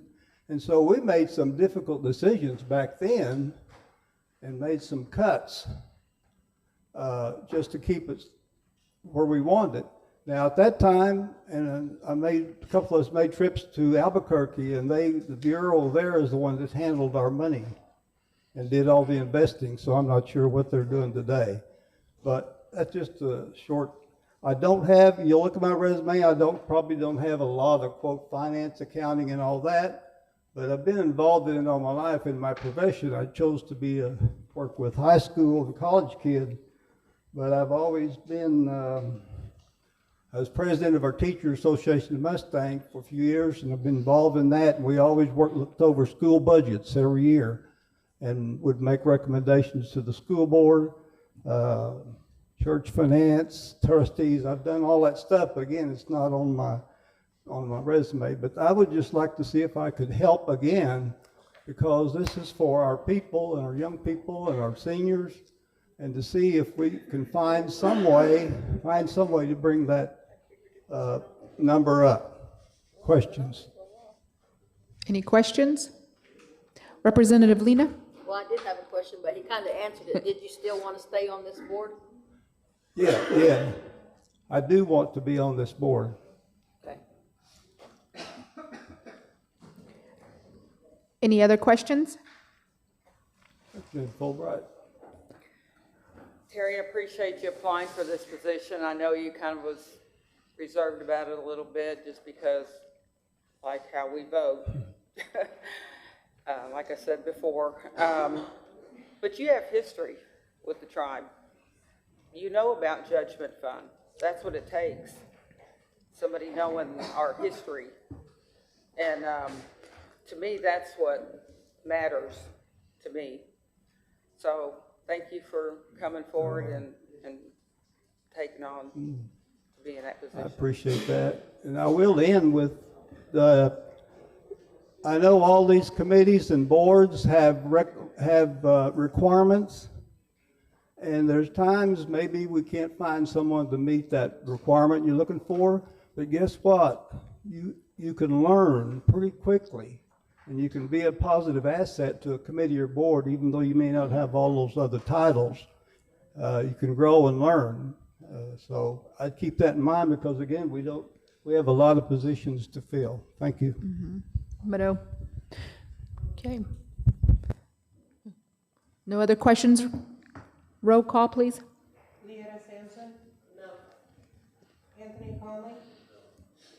Eugene Olina, Yes.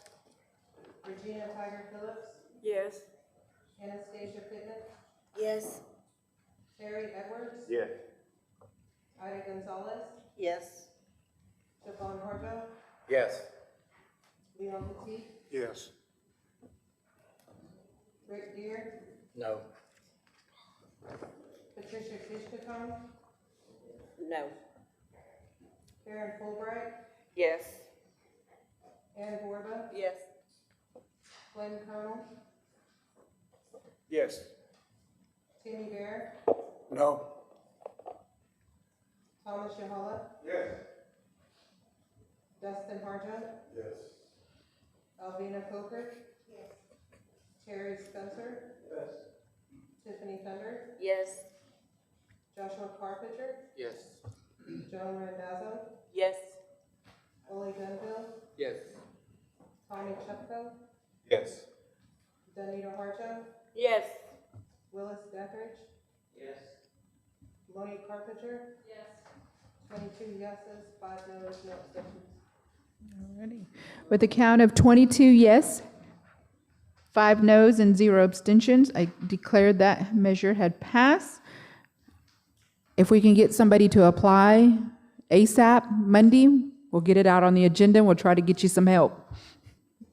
Okay, but TR 2025-135, a resolution of the General Council of the Seminole Nation of Oklahoma approving the appointment of Leon Petit to the Seminole Nation Finance Committee. Now, I do believe, Mr. Petit, would you still withdrawing from this? Okay, so we are withdrawing this measure. Okay, moving right along. TR 25-136, a resolution of the Seminole Nation of Oklahoma of General Council appointing Dustin Harjo to the Board of Commissioners of the Housing Authority of the Seminole Nation of Oklahoma. I ask for a motion. Representative Petit, and a second. Representative Yahola. And Dustin is here on council. Anybody would like to come up?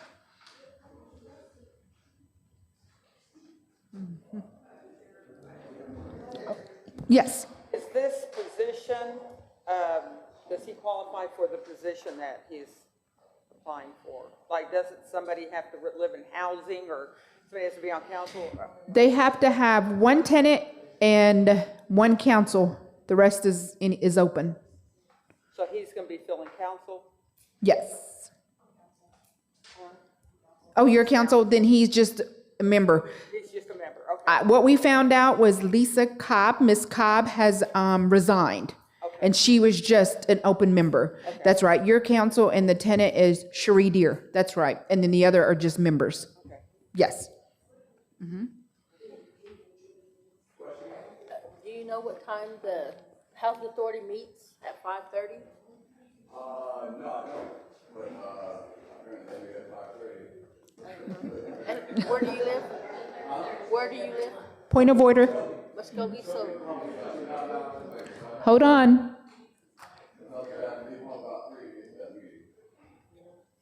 do you have another job? I have another job, yes, I run an education foundation, I'm also a member of this governing body, do a few other things in there.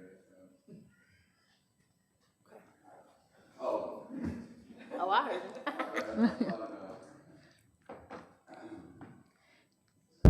There you go. Yes, ma'am. Can you just ask the question again? No? Okay. All right. Any other questions, anybody? Anybody want to know what my experience is, why I took You can chief up on introduce this? you can introduce yourself. Oh, well, I'm Dustin Harjo, Representative Harjo, also known as. I have experience in managing government grants, things of that sort. Just trying to be a helping hand. I was asked to be, in this position. I wasn't, necessarily seeking this out, but when you're called to duty is what you do, so that's why I'm here. Anybody else?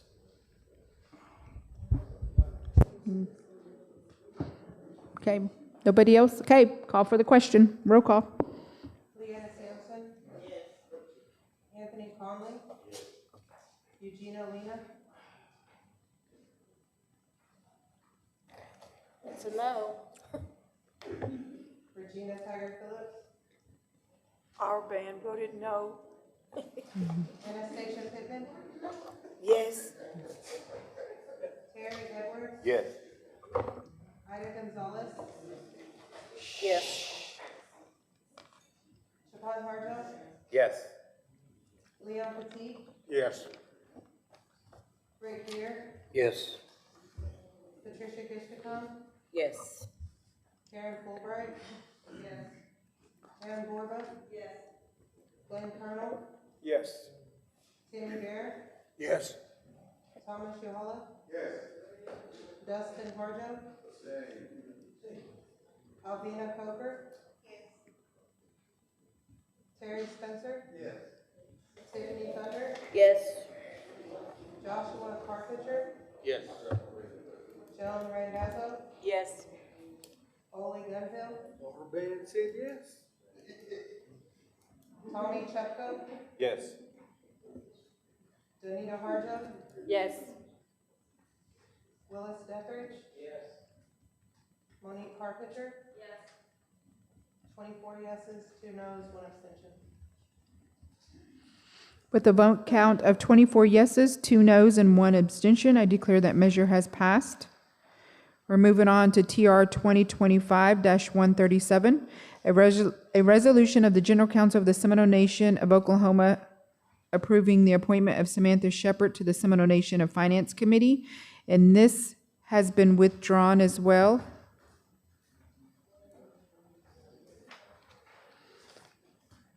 Okay, moving on.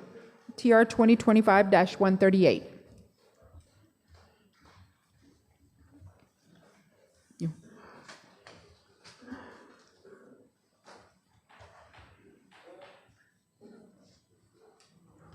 Okay. I'd like to introduce Tribal Resolution 2025-138, a resolution of the Seminole Nation of Oklahoma General Council directing the Attorney General to draft a tribal ordinance amending Title 11 of the Seminole Nation Code of Laws to reflect the General Council's decision regarding the applicability of at-will employment policies to employees of the Seminole Nation and its tribal entities, and I ask for a second. Second. Okay, we have a motion by Representative Fulbright and a second by Representative Borba. Questions? Representative Yohala and then Representative Dethridge. Yeah, I believe that the last time I asked the Attorney General, because when the last council, when they passed a resolution to change an ordinance, and I asked about that because they didn't declare an emergency to change that. Is that what this is about, or are we just asking for direction as far as language now? As far as that will? That's really AG. Yeah. Yeah. 'Cause- So you cannot amend an ordinance with the TR. I'm aware of that. Yeah, I'm sorry. So the TR that we passed that was 2025-89 was just the will of the council at that time that the policies and procedures underlying the ordinance be either held or stopped at that time until this council can decide whether or not they want at-will employment. All right, Okay. so the TR was an expression of the council at So the it time. didn't change the codified law, what Huh? you're saying, it didn't change? No, not at all. codification. Not at all, you're correct. Okay. It did not. So unfortunately, the codification of the law was TO 2019-01, which was a verbal. It did, and just like you said, it did state that there was an emergency, but it didn't really state the emergency. But it suspended at-will at Well, the the time. emergency at that time was because there was no personnel board in place. Okay. That was the reason for the emergency, that's why it was done, is because there's no personnel board in Until a place. personnel board is Yeah, that's the way it reads. nominated. Okay. So in my opinion, that language would just transition to the new code. So when there is not a personnel board in place, that we suspend at will, because the employees have no place to go if there's not a personnel board, if they want to appeal a firing or something. That was why, that original back in 2019, why that was done, if I remember correctly, because some of us were here when this happened. Yeah. Well, unfortunately, the legislative history is kind of, I mean, it was an emergency, it was a verbal, and then if you look in your packet, it just says all these sections of Title 11 were changed, but it doesn't tell much more. So it may be my lack of knowledge of what happened at the time. It was suspended, like I said, that will was suspended at that time because the personnel board we didn't have enough members, was non-existent at that time. So the employees at that time had nowhere to go if they were fired and if they thought it was, beyond that will, like I said, because we had that will, but they couldn't go anywhere. Once they were fired, they were done. But it was done again June of this year, and I don't know, Representative Fulbright, can you explain why this is back up here again?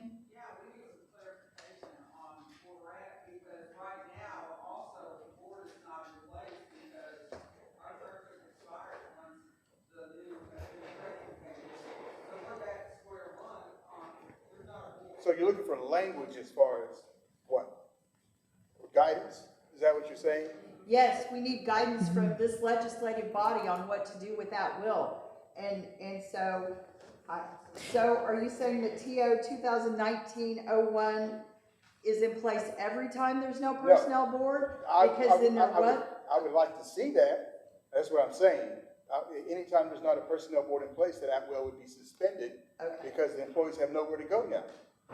But that's just my thoughts. Now, I don't want to make that a motion or nothing, but that's something that could be considered at this time. Did you ask them about reappointments?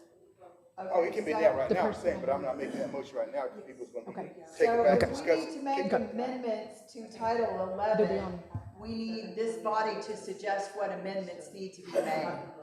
And that's what we need to draft. And we have, the secretary has asked members, there's 3, I think, that's going to be reappointed. They asked to be reappointed. 2 will have to fill, and that'll be on December 6th quarterly. Those 3. And if there's anybody else that wants to sit or apply. Representative Dethridge, you had your hand up. And then Representative Petit, did you? Okay. The question for the AG.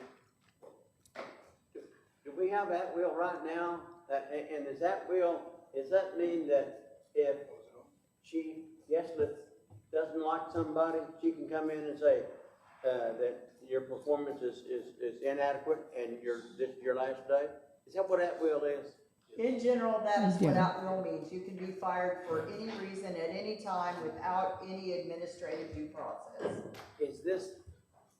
Are they asking you to, what are they asking you to do? I think by this resolution, council is asking the AG's office to work with council to amend Title 11 to get it in a form that makes sense for everyone, so that employees are protected, but if they do something wrong, they can be terminated, and the processes and procedures to go through that, because I think there's some confusion, because it sounds like TO 2019-01 was an emergency, but after the personnel board was then filled and then became empty again, does TO 2019 come back into play or not? And that's what Representative Yahola is saying. So if we need to amend Title 11 to have this language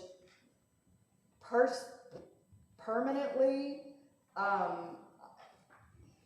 Well, and let me answer, because I kind of figure what you're leading to, because I've already heard the rumors. Okay. This is not on here due to executive office. This has nothing to do with the executive office. This has nothing to do with any terminations that had to occur or anything that happened. This came up because I guess personnel board has mentioned it to HR, and HR was talking, and then it was requested from personnel board to AG to have it brought up for clarification. And so the AG is going to, if this is approved, the AG is going to draft a tribal ordinance to clarify all of the misconception here, or a resolution, or, because we know that you can't do it with a resolution, so. Well, the policies also need to match up with the ordinances, and it's not, and that's why we're bringing it here. The director's like, okay, so where are we at? Because the policy says this, and the ordinance says this, and we just need to get it lined up, like a lot of our other ordinances, like all you know. Okay, so we've got a mess on our hands and we're asking you to clear it up for us. Is that correct? Or perhaps offer you some options to clear it up. Okay, thank you very much. Thank you, Will. Representative Petit, and then Carpenter, I think you had yours? No? Chair, along this file is TR 2589. In addition to, if this is approved, this TR 2025-138, do we need to go back and rescind this TR 2025-89? In my opinion, TR 2025-89 applied more to the policies and procedures and not the ordinance, because a TR cannot amend an ordinance. So we need to get the, like Representative Fulbright said, get the ordinance where you all want it, get the policies and procedures that correspond. I mean, your policies and procedures have to comply with your law. But I will say, as this was getting circulated, we have certain entities that don't have to comply with our policies or our ordinance. Like there were questions from housing, whether or not this ordinance applies to them. There might be questions about SINDOC or SNGE, whether it applies to them. And so this body needs to decide those types of things so we can get this all aligned. So I don't necessarily think you need to rescind it, but if you'd like to, you could. And then that's what this resolution is, the policies to employees of the nation and its tribal entities.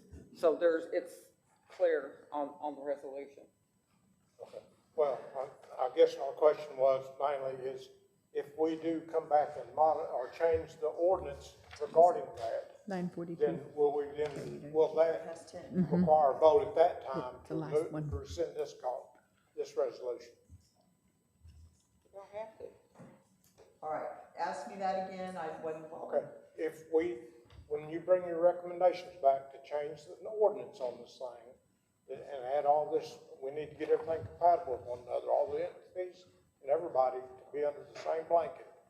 Then at that time, will we come back in and rescind this ordinance? Because, you know, some of these ordinances, we've probably got some 25, 30 years old that have never been rescinded or what I always used to say, have sunset clauses in them. They're still out there. And The resolutions or the ordinance? the resolutions. Okay. Yes, we can do that because I do agree that they are inconsistent. Okay. Okay. That's my question. Okay. Thank you. Council, Just trying to fix it. Yeah. Representative Yahola, sorry. go ahead. So my understanding, of course, we approve policy, the general counsel does, but at the same time, the board actually recommends the policy too. So they can actually make recommendations to actually reflect the codification as law. But right now, you're saying that we don't have enough members to actually do that actually occupy the board? No, I think they're all expired. Every board and committee was expired except for a handful. So I know they're expired. Secretary has been reaching out to the ones that are seating now, like veterans and different ones that are expired, and seeing if they want to keep their seats. So we have 3 that want to be reappointed. They'll be brought up on the quarterly. If anybody else, we do need 2. It's a board of 5. So based on what Representative T said right here, we could actually just rescind the last policy that was actually passed, and then the law would actually reflect what the board needs to put in place. Is that what we're saying? We could actually rescind that. Rescind the TR or the TR, ordinance? yes, we can rescind the TR, or we can go back to the codification that's in place. Yes, yes. If you rescind the one that was recently passed. Motion to rescind. Well- Ask for a second. All right, so to be Wait. clear, you want to rescind TR 2025-89? Then is that the? Yeah, this is 13889 is the one that took it away earlier this year. Policy. Yeah. Didn't make it law. That's the one I want to rescind, the one that made the policy that you referred to. You said it made a policy. It wasn't codification. You said you made it more a procedural policy. Is that what you said? It says. This one The is, general counsel believes that all of the nation's codes, handbooks, policies, and procedures should be consistent. And so it was trying to line up the policies and procedures with the code. The code is the ordinance. And so I thought at the time the council was trying to get the policies and procedures in line with the ordinance. We can rescind that. But if we do that, we are still looking at an 89. ordinance with no personnel board until next week or 2 weeks from now, and then you would have to approve all three for them to have a quorum to sit, unless general counsel's secretary gets 2 more applications and a slate of 5 is offered up and at least 3 of them are approved. Or we could actually amend the orders right now that they would serve term until they are succeeded. Until they're succeeded, until they're replaced, they can continue to serve. We can That's a amend good that. point, yes, they could hold All right. over. So I withdraw that motion and just make that motion to change the ordinance, that they will continue to serve until they are replaced. That's, All right. ask for a second. So that's a new, Okay, is there an emergency? Because you're, It's already an ordinance that's already been here right now. You brought it in the form of ordinance already. So we're already, if it's already a TO, then we can address it right now. I don't think an emergency has to be. so we need to amend this one to reflect. you're asking to make an amendment to Title 11. Yes, but this is already a TO that she's presenting. So we're making an amendment right now. No, it's. This is a TR. It's a Oh, TR. is it TR? Yes. Okay, then I have to declare emergency first. Okay, Yeah, declare an emergency to. the emergency is that there is no sitting personnel board. Yes. Okay. So. You need to tell her what to do on that. Yeah, let me find it in Title Okay. 11. Madam Chair, Yes, this shouldn't be what it should be because of the fact that it should have been taken care of whenever that motion was made by Wade and Shaw that day. And the AG should have stepped up and said, this is out of context. At that point, that should have been taken care of by the AG, but it was not, so that's why we're here today. So that should be no charge to the tribe from the AG.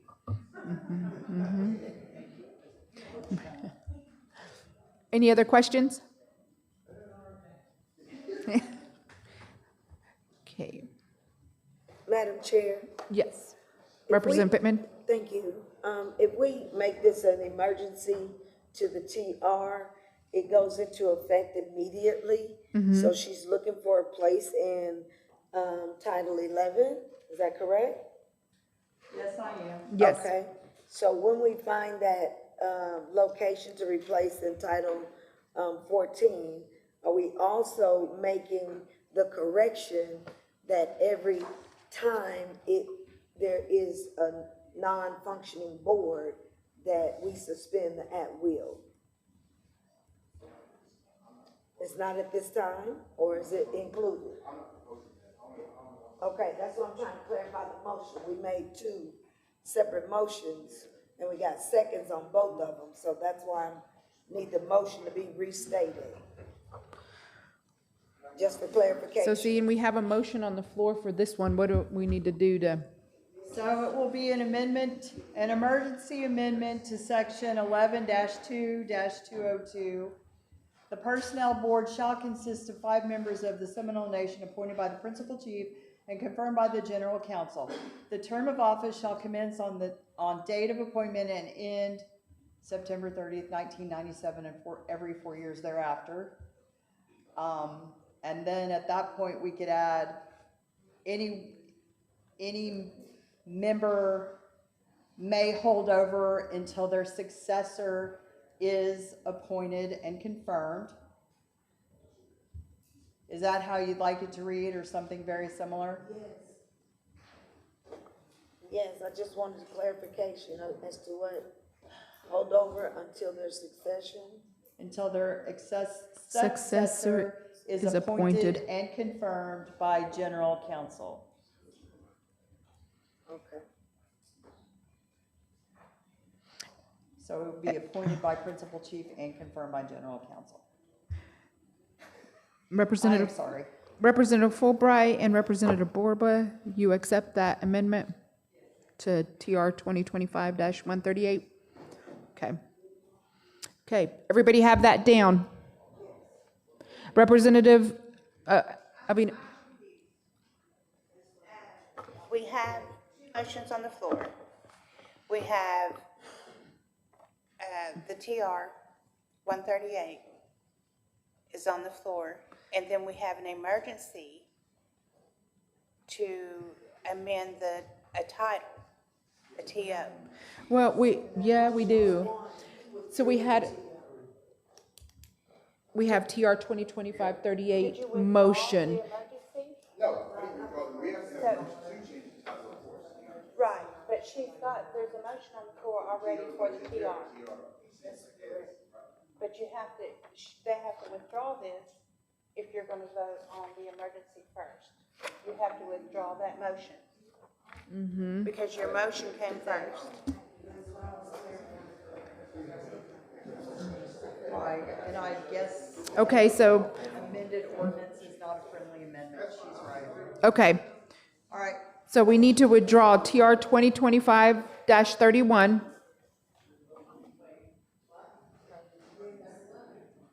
$138, sorry. So we need to withdraw that motion. Correct? okay, so a TO is not a friendly amendment to a TR. So do you want to withdraw your TR? Yeah.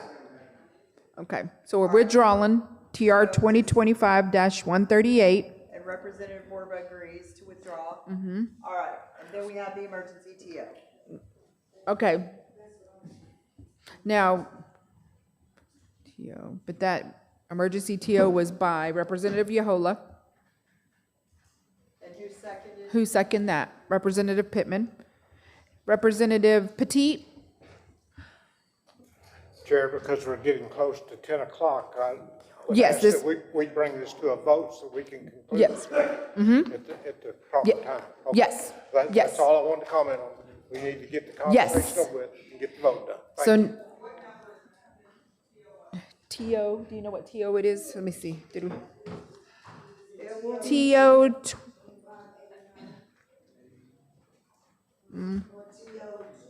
It will be, I think it will be TO 2025-11. That's what I was gonna say, 11, because 2025-10 is already on here. So TO 2025-11. Okay. Oh, going to a roll call. Oh, Representative Lena? What are we voting on? Which one? To the verbal 2025, TO 2025-11. Okay, because she rescinded hers, right? She withdrew hers, and we're voting on Representative Yahola's. Yes. All right, Madam. Uh-huh. Okay, roll call, please. Leanna Sampson. Yes. Anthony Conley. Regina Lena. Yes.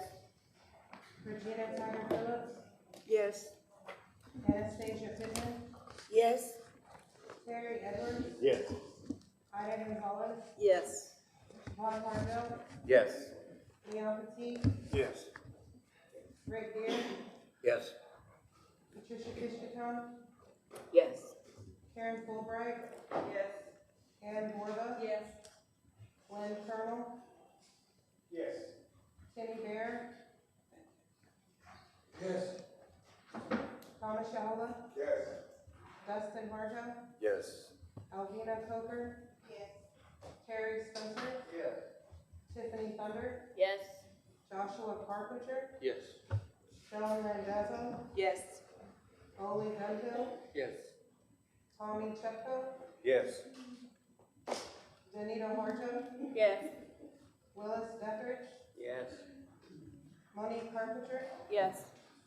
27 yeses, 0 noes, 0 abstentions. Have a count of 27 yeses, 0 noes, 0 abstentions. I declare that measure has passed. I just want to make one quick announcement. Board member Sindoc Leonard Harjo has requested a meeting just with council, himself and executive, to discuss options, what you all want and see. Not a formal meeting, just a discussion. If anybody wants to participate in that, let me know. Okay, Mado? Huh? No. Who would like to make a motion to adjourn? Representative Lena, Representative Sampson. Representative Sampson, you close us out with the prayer?